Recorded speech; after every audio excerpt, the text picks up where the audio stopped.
Voici en Matthieu chapitre 26, verset 40. Et il vint vers les disciples qu'il trouva endormis. Et il dit à Pierre, vous n'avez donc pu veiller 1 heure avec moi? Vous n'avez pas pu veiller 1 heure avec moi. Veillez et priez. Veillez et priez.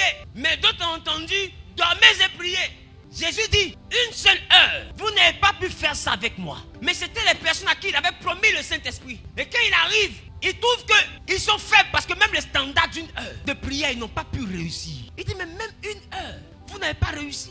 Veillez et priez. Maintenant, quand Jésus part, ils ont échoué dans 1 heure. Eux-mêmes, ils ont décidé. Eux-mêmes se sont levés. La Bible, ils ont fait une réunion et d'un commun accord, ils ont décidé de persévérer dans la prière. C'est eux-mêmes qui ont décidé. Les chrétiens inventent des démons qui n'existent pas, esprit de lourdeur. Au fait, c'est le manque de décision. La Bible dit, Pierre était lourd. Il avait le même problème que toi. Quand toi tu veux prier, tu dors. Quand tu dois prier, tu bailles. Quand tu dois prier, c'est là même que le sommeil arrive. Quand tu dois prier, tu es distrait. Pierre avait ce même problème. Et les autres avaient le même problème. Ils ont voulu prier, ils ont dormi. Jésus les trouve, ils dorment. Il dit, mais 1 heure, vous n'avez pas réussi. Veillez et priez. Mais quand Jésus monte, ceux qui avaient échoué dans le test d'1 heure, là-bas, ils ont fait une réunion. Parce que laisse-moi te dire, ta vie, c'est toi qui la portes. Et c'est toi qui la transportes. C'est à toi de t'asseoir et puis de décider de changer. C'est plus facile quand c'est le diable. C'est plus facile d'accuser le diable. C'est plus facile d'accuser les sorciers. C'est plus facile d'accuser les démons. Mais je te dis, un matin, Satan va marcher au plateau.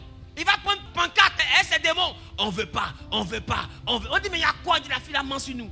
Parce qu'il y a des choses, c'est pas eux. Mais on a tellement d'irresponsabilité à l'église qu'on a meilleure conscience quand on jette le fardeau de la responsabilité sur quelqu'un d'autre. C'est pas moi, c'est les autres. Si je prie pas, c'est pas moi, c'est les autres. Si je me sanctifie pas, c'est pas moi, c'est les autres. Si je gaspille mon argent, c'est pas moi, c'est pomme percée, main percée, esprit de main creusée. En fait, tout ce que je fais, c'est pas moi. Je prends mon argent pour payer une perruque. Non, c'est pas moi. C'est le diable qui souffle dessus. C'est Satan qui apporte la perruque là. C'est jamais toi. C'est jamais toi. Pierre n'a pas cherché un démon de lourdeur à chasser. Jean n'a pas cherché un démon de lourdeur à chasser. C'est eux qu'on a trouvé endormis. Mais quand Jésus est parti, ils ont compris qu'ils doivent rester là à prier. La Bible, ils ont décidé. Les gars, venons se parler. Il est temps qu'on se lève. Ils ont fait quoi? Ils disent, montons d'un endroit qu'on appelle la chambre haute. Et puis prions. La Bible dit, ceux qui avaient échoué dans le test d'1 heure, ils ont prié pendant 10 jours.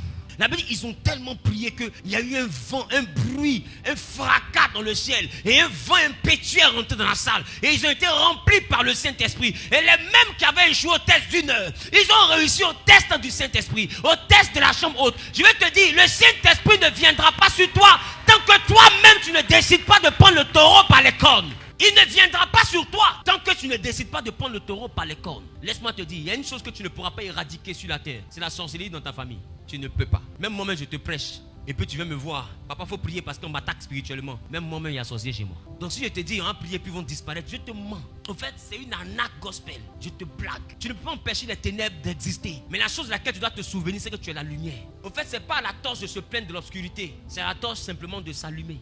Ne dis pas, il y a trop de ténèbres. Contente-toi de briller. Si tu brilles vraiment, tu vas repousser les ténèbres. On n'a pas prié pour que les ténèbres quittent cette salle. On a juste allumé la lumière. Tu n'as pas besoin de poursuivre le diable. Allume ta lumière. Et ta lumière vient lorsque le Saint-Esprit se pose sur toi. La Bible dit les langues semblables à des langues de feu se posaient où? Sur eux. Mais quand on parle des langues, est-ce que vous savez que ça ressemble au feu qui est posé sur la bougie? Ça veut dire que quand le Saint-Esprit arrive, tu n'es plus un homme, tu deviens une torche. Parce que sur la bougie, il y a des langues. Il y a une langue de feu. Et c'est pareil. Ils étaient arrêtés et puis une langue de feu s'est posée. Donc c'est comme si chaque personne dans la chambre haute était une bougie. Ne cherche pas à combattre la sorcellerie. Cherche à ce que Dieu allume ta lampe. Si ta lampe est allumée, ta lumière va repousser les ténèbres. Quand on coupe ce courant chez nous, là, on ne commence pas à lier esprit d'obscurité. On allume bougie. Dis à ton voisin, allume. Et il y a un feu qui permet d'allumer. Ce feu-là, c'est la prière. Ils ont tellement prié que le feu a déclenché quelque chose. Et puis ils se sont allumés. Chacun a commencé à s'allumer. Et chacun a commencé à briller. Laisse-moi te dire, quand le Saint-Esprit descend sur toi, ta clarté ne dépend plus de ton diplôme. Voilà pourquoi le premier qui a prêché quand le Saint-Esprit est venu n'avait pas de diplôme. Son nom c'était Pierre. Arrête de regarder tes diplômes. Arrête de regarder tes imperfections, tes manquements. Je te dis, quand le Saint-Esprit arrive dans ta vie, ce n'est plus une affaire de diplôme. Ce n'est plus une affaire de niveau scolaire. Ce n'est plus une affaire de potentiel. C'est une affaire de surnaturel. Le surnaturel n'a rien de naturel. Le surnaturel n'a rien de naturel. Des intellectuels n'ont pas pu résister à la prédication d'un analphabète. Oh, Pierre était un vaurien, un homme inculte, un ignorant, un analphabète, un illettré. Mais cet illettré-là a géré toute une génération. Ma question, Si lui sans diplôme, il a pu gérer une génération à cause du Saint-Esprit. Jusqu'aujourd'hui, on parle de lui. Mais toi, tu dois prier jusqu'à ce qu'il vienne. Les 5 minutes là ne suffisent pas. Parce que le standard que Jésus a réclamé, c'était 1 heure. Jésus dit même 1 heure. Jésus connaît minutes. C'est-à-dire que Jésus estime que quand tu es mort spirituellement, au moins 1 heure, on dit là, il est dans le coma. Maintenant, quand 1 heure même tu n'arrives pas à faire, toi tu es à quel niveau? Parce que Jésus dit le plus bas niveau, c'est 1 heure. Lui, il appelle ça même 1 heure. Quand on dit même 1 heure, c'est dit quoi? C'est le niveau le plus bas. C'est-à-dire que c'est à partir de ce niveau-là, on commence à commencer. Mais toi, ce niveau-là, c'est ton niveau le plus haut. Dis à ton voisin, il y a un problème. Et on cherche des pasteurs pour prier pour nous. On cherche des révérends. Dieu merci, je ne suis plus révérend, je suis pasteur. On cherche des révérends. J'ai démissionné. C'est trop gros pour moi. Peut-être que c'est ça qui fait que je ne grossis pas. Je suis devenu pasteur. C'est mieux. Parce qu'aujourd'hui, tu tournes ici, révérend. Tu tournes, qui a remarqué sur Facebook? Tu tournes ici, révérend. Tu tournes là-bas, révérend. Dit bon, révérencez-vous là-bas. Moi, je retourne au pastorat. C'est plus simple. Et puis, si tout le monde redevient pasteur, il devient frère. C'est trop, c'est trop lourd. Parce qu'à la vérité, on n'a pas appelé Jésus d'un autre nom que Jésus. Quand Bartimée a crié, il a crié Jésus. Aujourd'hui, il y en a, quand il ne dit pas bishop, tu lui as manqué de respect. Quand il ne dit pas pasteur, tu lui as manqué de respect. Quand il ne dit pas révérend, son problème comme ça. Tu ne sais pas que c'est le révérend. On dit le révérend. Mais on peut vouloir dire aussi le révérend. Donc il a démissionné. Hein? Si vous le voyez, dites-le que Zayu est un pasteur. Et Dieu l'a fait si. Il dit 1 heure. Vous n'avez pas réussi à prier. Tu n'as pas réussi. Tu sais pourquoi tu ne réussis pas? Parce que ta vie de prière est liée à tes envies. Tu pries quand tu as envie. Quand tu n'as pas envie, tu dors. Mais laisse-moi te dire, dans les œuvres de la chair, en Galates chapitre 5, ils ont mis à l'intérieur clairement l'envie. L'envie n'est pas la capacité à être envieux seulement. L'envie, c'est l'ensemble aussi de tes motivations. Non, aujourd'hui j'ai envie de sauce graine. Aujourd'hui j'ai envie de sauce junglée. Aujourd'hui j'ai envie de télé. Aujourd'hui j'ai envie de prier. Ils disent l'envie est une œuvre charnelle. Ça veut dire quoi? Dieu attend de toi que tu règles ta vie spirituelle, pas en fonction de tes envies, mais que tu fasses réellement de ta spiritualité une obligation. Une obligation ne dépend pas de tes envies. Des fois, tu as envie de dormir, mais parce que tu as les obligations de travail, tu te réveilles et puis tu vas dans l'embouteillage. Or, tu sais que tu vas te taper pas de 40 minutes, 1 heure d'embouteillage. Mais tu prends tes dispositions pour être à l'heure en calculant les embouteillages parce que la présence au travail n'est pas liée à tes envies.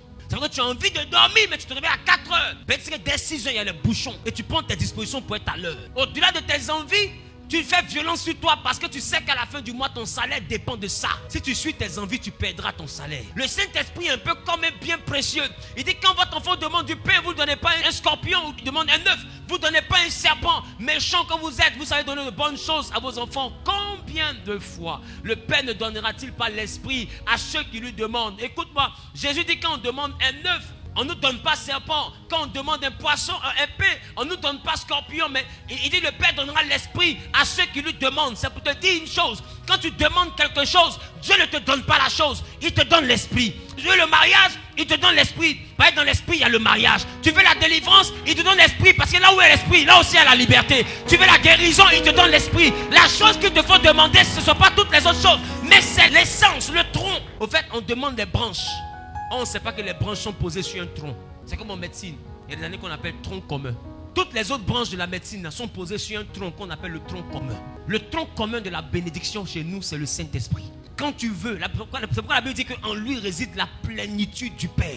Parce que le Saint-Esprit, il est posé comme ce poteau. Et puis en lui, il y a la branche mariage. En lui, il y a la branche voyage. En lui, il y a la branche prospérité. En lui, il y a la branche guérison. En lui, il y a la branche victoire. En lui, il y a plusieurs branches. Donc quand tu demandes quelque chose à Dieu, au lieu de te donner une branche, il sait que la branche ne peut pas tenir sans le tronc. Une branche qui est séparée du tronc meurt. Donc Dieu ne peut pas te donner le mariage. Parce que le mariage qu'il te donne, c'est une branche. Mais si tu rentres dans le mariage sur le Saint-Esprit, tu perdras ton mariage. Il ne veut pas te donner une entreprise prospère. Parce qu'une entreprise prospère sans le Saint-Esprit, tu perdras ton entreprise. Parce que quand les puissances des démons, des concurrents vont se lever tu n'auras pas la puissance de l'esprit pour réagir. Et tu seras faible. Tu seras fort physiquement, mais faible mystiquement. Et ils vont t'envoyer des coris devant ton bureau. Ils vont envoyer des Nancy dans ton bureau. Ils vont commencer à verser le sang des coqs devant ton bureau. Et un matin, tu arrives, tu es paralysé. Parce que Dieu t'a donné la branche, mais il te manquait le tronc. Parce que c'est sur le tronc que sont posées les racines. Une personne qui est enracinée n'a pas la branche, mais a le tronc. Dieu veut te donner quelque chose de solide. Et ce qui est solide n'est pas rattaché à la branche, mais c'est rattaché au tronc. Un arbre qui est solide, c'est un arbre qui a un tronc solide. C'est le tronc qui résiste, ce n'est pas les branches. Et nous, on prie pour avoir les branches. Or, toutes les branches sont liées au tronc. Et le tronc, c'est le Saint-Esprit. C'est pourquoi la Bible dit, en lui se cache toute la plénitude du Père. Écoute-moi.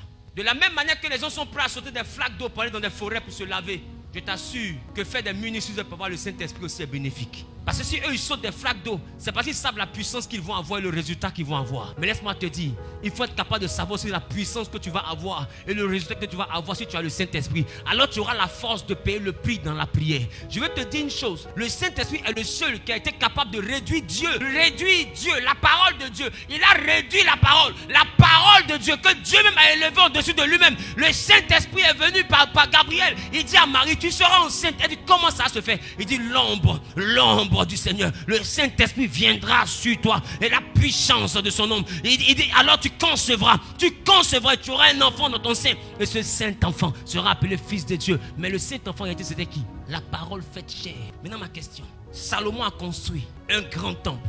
Dieu dit, il ne peut pas habiter là-bas. Maintenant, Marie, elle peut rentrer dans le temple de Salomon. Elle-même, elle flotte. Dieu dit, le temple est trop petit pour me recevoir. Parce que je fais du ciel mon trône et de la terre mon marchepied. Quelle maison vous pouvez me construire? C'est-à-dire, je suis trop grand. Je suis tellement grand qu'il n'y a pas une maison dans laquelle je peux habiter. Maintenant, ma question. Le temple de Salomon était plus grand qu'ici ou pas? Maintenant, Dieu dit, Marie, c'est plus grand qu'ici. C'est trop petit pour que lui rentre. Maintenant, ma question. Nous, ici, là, on est combien de personnes? Donc, ici, il y a Marie fois combien de personnes? Il y a plusieurs fois Marie. Parce que même elle seule, elle suffit pour faire Marie. Elle seule. Mais regardez comment elle est petite dans tout l'endroit. Mais le temple de Salomon était plus grand que ça. Donc imaginez combien de fois Marie est insignifiante dans le grand temple. Maintenant le grand temple là, Dieu dit c'est trop petit pour que lui il habite là-bas. Donc si le grand temple est trop petit, mais pour que lui il habite, c'est trop grand. Parce qu'elle est flotte dedans. Maintenant comment lui qui est trop grand là a fait pour se retrouver dans le ventre de cette femme? Le Saint-Esprit est le seul qui a réussi à prendre le plus grand de tous les grands, le rétrécir et puis le mettre dans le ventre de Marie. Si le Saint-Esprit a pu prendre Dieu pour le mettre dans le ventre de Marie, alors qu'est-ce que le Saint-Esprit ne peut pas mettre dans ta vie? Qu'est-ce que le Saint-Esprit ne peut pas faire rentrer dans ta vie? Quelle élévation il ne peut pas faire venir? Si Dieu il a pu le réduire pour l'envoyer, c'est que le Saint-Esprit peut prendre des milliards, les envoyer dans ta vie. Il peut prendre les nations, les mettre dans ta vie. Il peut prendre la bénédiction, la déposer dans ta vie. Le Saint-Esprit peut envoyer dans ta vie toutes sortes de plénitudes. Il n'y a pas une chose. Et quand tu considéreras ce que je suis en train de dire, alors tu rechercheras le Saint-Esprit. Toi tu connais garçon mais grossesse tombe. Mais le Saint-Esprit, il n'a pas rendu une femme qui connaissait garçon enceinte. Il a rendu une vierge enceinte. Bon, s'il a pu faire ça pour une vierge, et toi, la vierge là, il n'y a pas de semence d'homme qu'il a touché. Lui il a réussi à la faire tomber enceinte. Maintenant toi, il y a femme, il y a homme. Qu'est-ce qui l'empêche de te toucher? Dans le Saint-Esprit, il y a l'enfantement. Dans le Saint-Esprit, il y a le miracle. Dans le Saint-Esprit, il y a la délivrance. Regarde ta famille. Nous sommes dans un monde où la puissance respecte la puissance. Et le combat qui est là, il te faut un esprit plus puissant pour vaincre. Parce que les entités qui sont dans ta famille ne sont pas de petites entités, tu le sais. Les problèmes par lesquels vous passez ne sont pas de petits problèmes, tu sais. Le défi qui est devant toi n'est pas un petit défi, tu le sais. Et nous sommes dans un monde où c'est l'esprit qui domine l'esprit. La chair ne peut pas dominer. La Bible, la chair ne sert à rien. La chair subit la pression. Et pour le Saint-Esprit, il dit, tu n'as pas pu prier une heure.